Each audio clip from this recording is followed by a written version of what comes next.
একটা কথা আছে, জিজ্ঞেস করে তোদের দেশের ভদ্রলোক কারা, বলে মুই আর মোর মামুরা। এই গত 16 বছরে এমন ভাবে প্রশাসন চলেছে, যেদিকে তাকাই তারা এবং তাদের মামুরা। এখানে নিরপেক্ষতার কোনো সুযোগ আসলে রাখা হয় নাই। এই জন্য তো সংস্কার লাগবে। আপনাকে ভোটের এই আয়োজনটা কে করে দেবে? নির্বাচন কমিশন। নির্বাচন কমিশনে তার লোক বসে আছে।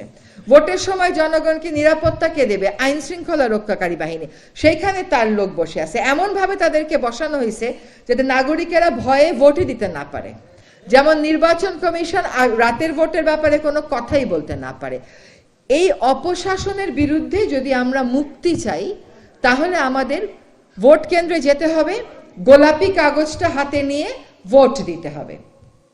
এবং আমরা যাতে ভোট দিতে না পারি, এই জন্য অনেক রকমের ভয়ভীতি দেখানো হবে, একটা শঙ্কা সৃষ্টি করা হবে।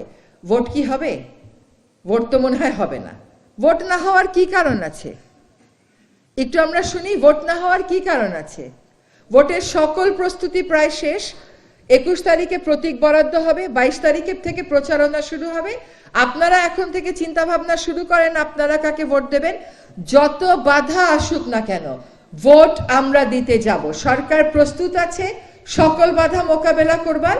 সরকারের সবচাইতে বড় শক্তি হচ্ছেন আপনারা, জনগণ এবং ভোটার যারা। আপনারা প্রস্তুত থাকবেন, আমরা ভোট দিতে যাব।